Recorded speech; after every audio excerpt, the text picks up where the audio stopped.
before City Council, I guess it was 2 weeks ago, and the money that was projected, they could run anywhere from 290 million to 327 million dollars. And the truth of the matter is, they had anywhere from 30 to 50% contingencies within those figures. So we're not at a point, quite frankly, in my view, where we can make a decision as to whether it's reasonable. I'll have to wait, get all of the correct information. All right. Reasonable, I don't believe it's reasonable at all. I believe it's really unreasonable. And the reason I say that is because the expense and the cost that it would probably take for us to actually build this light rail, and then what is going to be the return on our investments. How long is it actually going to take for us to recoup the money from the riders each and every week to actually offset what it's going to actually cost? I do believe in the maglev. The maglev is another option. It's actually free. It costs us nothing. Actually, they said maglev, from the last study I've read, said that they will actually build it, and if we do not like it, they will actually take it down for free. That's an alternative source. That's something that can actually we can utilize to go to other areas and other regions of the area that may be able to get on board. So I would say let's look at that avenue instead of actually wasting our taxpayers' money when we're actually all told to save and crunch our own budget. So let's be city council, let's have them tighten up as well. Well, there's no free lunch. And we have been looking at transit systems such as this for 25 years, and it continues to get more expensive as we wait and study. This study, which the environmental impact study will be added at the first of next year, at that time we will have much more data. We will be asked to select the preferred alternative, whether it's light rail, whether it's bus, rapid transit, or the do-nothing alternative. We'll have much more information at that time. Of course, an important component is how it's going to be paid for, and when we have that information, that's when we'll decide what's reasonable. Thank you. Currently, our current public transportation system is pretty much used by a lot of people. It's currently broke. We have to do something. We have several different options. I think when you look at it, is it reasonable?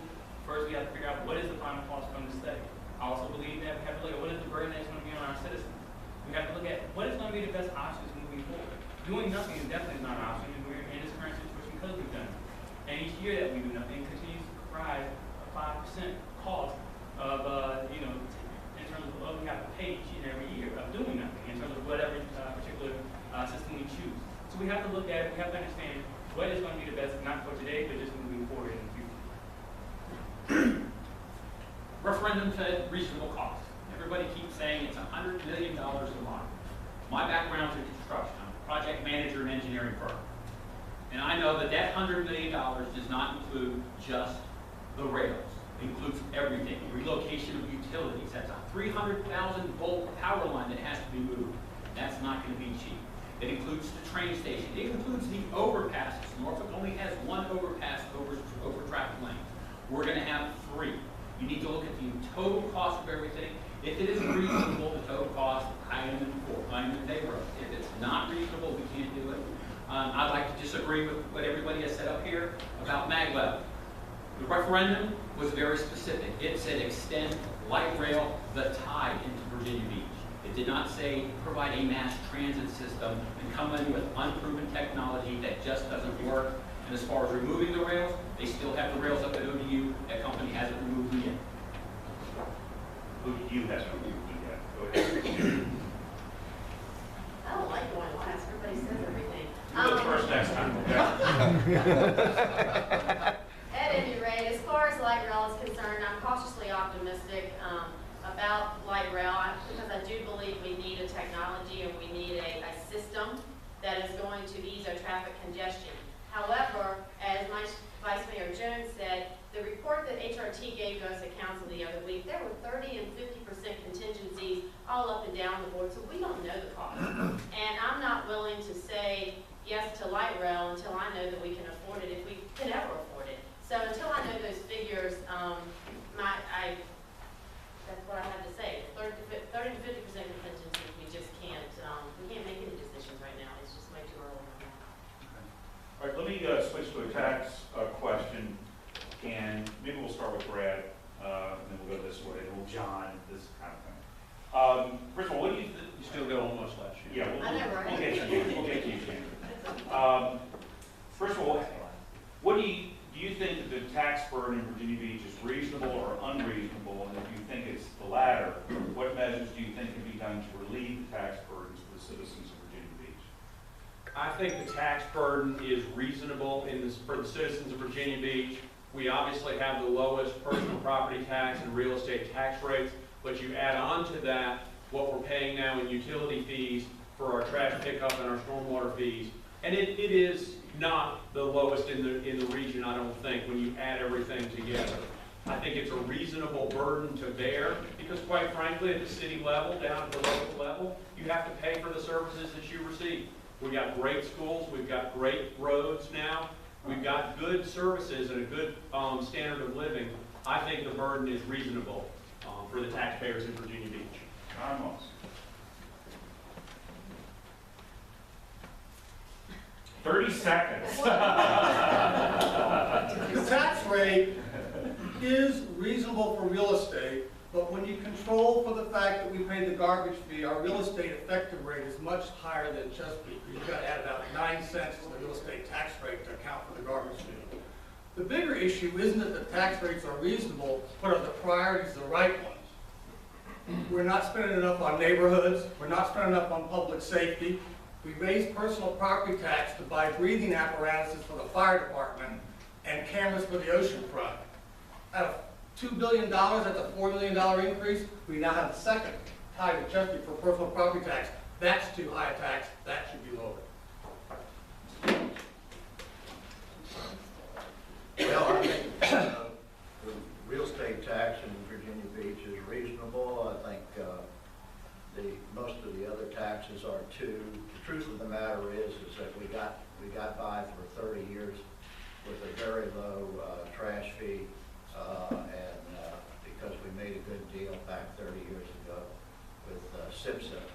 The bottom line is, what do you get for your money? And I think we have a high quality of life in Virginia Beach. Our city is one of the safest cities of its size in the United States. We have excellent schools, and I think the service that the city government gives to its citizens is excellent also. So yes, I think it's very reasonable. I believe the taxes for real estate in Virginia Beach are very reasonable. I do real estate for the last 13 years here in Hampton Roads. I do believe that we can do better as far as for our small business owners by removing the BPOL tax, reducing it to actually allow the small business owners to actually depreciate the cost of their equipment.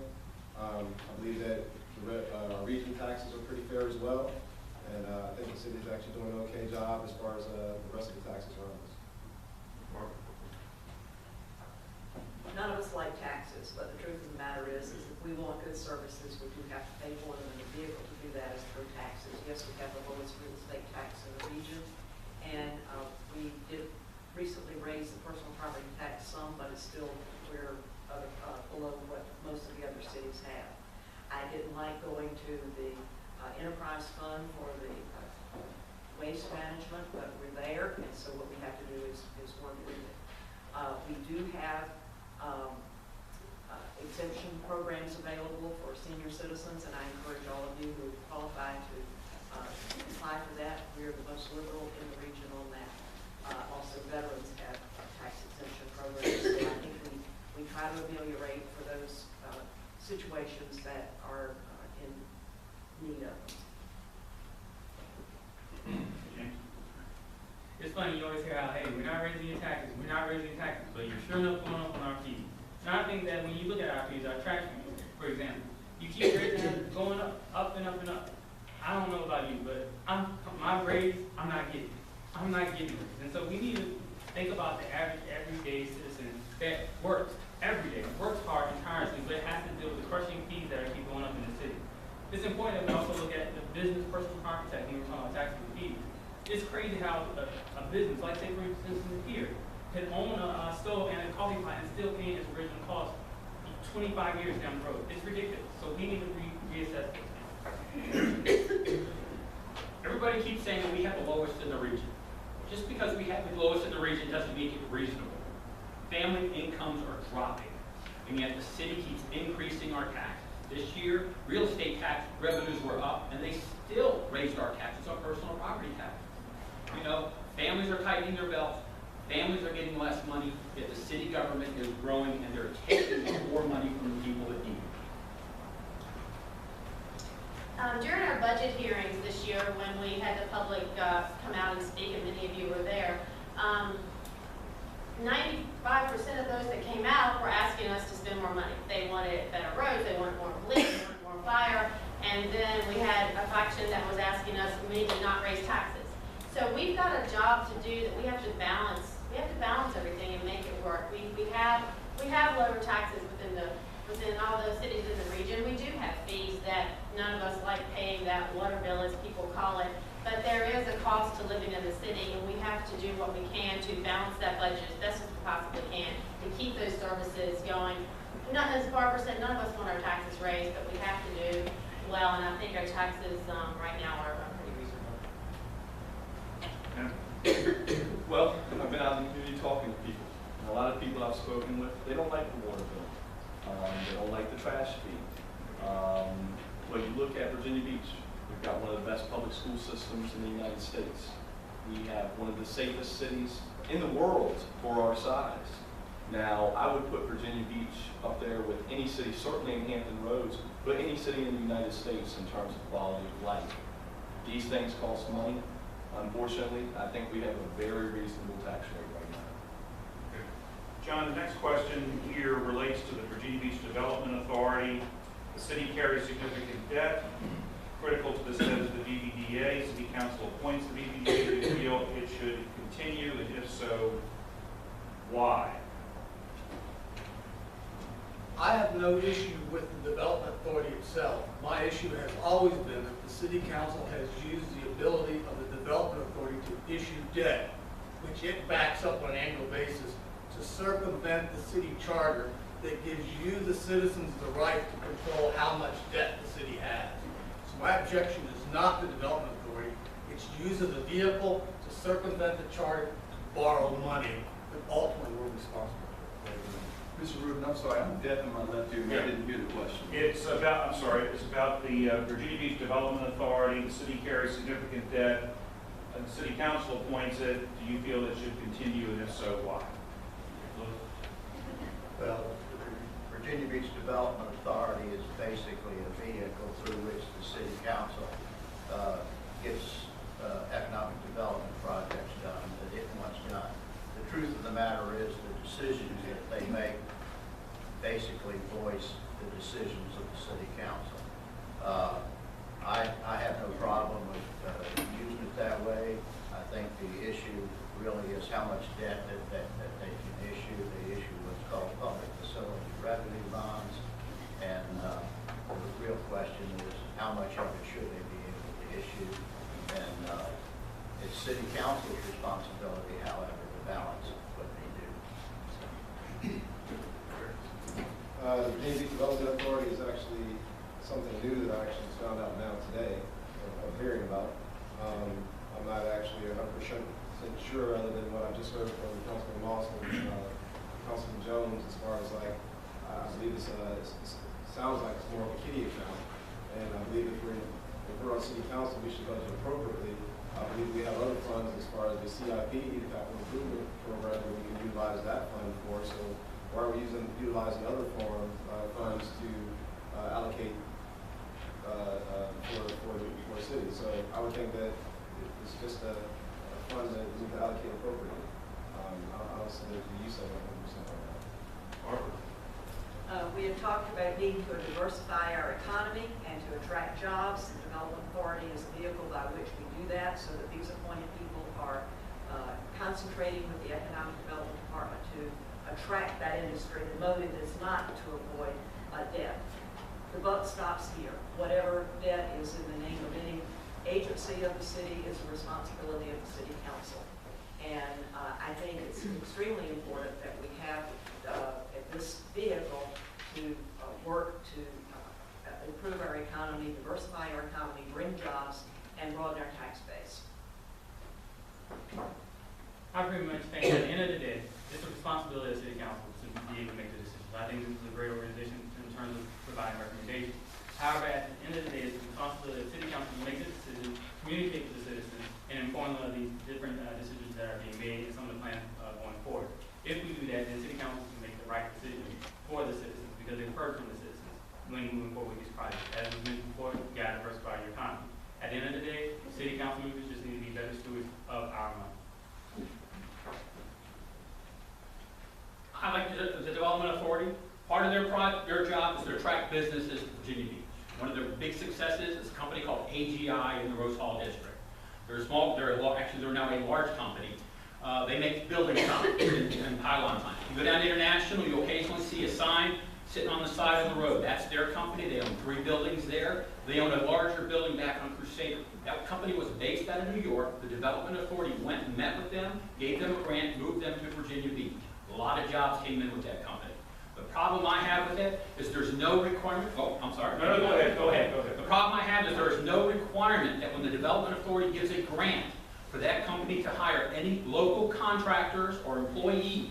We gave all that money to the Cavalier project. They went out and hired a general contractor from Newport News. Newport News is getting the tax benefits from the beach poll tax and the other taxes from it. It's our tax money. We should be using it for our contractors and say, if you're going to take $30 million from us, a portion of that money should go to help local Virginia Beach businesses. We've spoken about diversifying our economy, economic development. That's what the Virginia Beach Development Authority is for, is to help us diversify the economy, get the economic development into the city. And much like Vice Mayor Jones and Councilwoman Henley said, it's up to us on City Council to make sure they do the right thing and that we hold them accountable and that we're fiduciarily responsible for that. Yeah. My number one priority is going to be bringing new investment to our city. I believe that the Virginia Beach Development Authority is a vehicle in which we can do that. They can bring new investment to our city through attracting new businesses. Now, I believe that, just like Ms. Henry said, the buck stops with council. We have to control what they do, and we have to be ready to say no at certain times. But I'm a big proponent of Virginia Beach Development. Brad is. I did not. The Development Authority and the Economic Development Department, the staff there serve a critical purpose where the city wants to be a partner in job growth and job diversification that is beneficial to our city. Like several have said, when they write a check, when they take out a loan, when they issue debt, that buck stops at City Council. We have to pay the bill. John, just real quick. Well, but the city charter, there's some confusion of the buck stops here. The city charter says the buck stops with you. It says when the city borrows more than $10 million a year new debt, or borrows more than it retired, it must come for you to ask. It was inferred that the Development Authority issues public facility debt, which is true. We built fire stations with it, we built schools with it, we built pavilions with it. None of those are industry. None of those are corporations.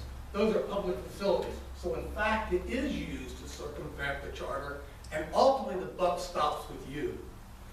One of you said that you addressed the deed poll tax, and there's a question about, do you support the elimination of the deed poll tax? Now, Lewis, you're first up.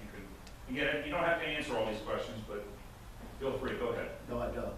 Okay. All right. Gary, do you know? Yes, I do. Okay, go I ahead. do know about that. Yes, I do. I do support the elimination of it, the vehicle tax, due to the fact that you're going to continue to charge us for equipment that I've had since 2004 for my business. I own a small business myself, and all the equipment that I have, I'm still being taxed on based upon the depreciation of it. So I think that's unfair because I'm paying for the same equipment basically 5 to 10 times the value of what I paid for it originally. So I support actually eliminating it. Barbara? I think the complaint we hear about, Candace is not standing anymore. I'll I'll be glad to stand. I believe the default tax is based on the gross income of the business rather than the net, and that is the real problem with it. However, if we were to eliminate it, there has to be some way to make up that very large pot of money. I know this is something that the General considers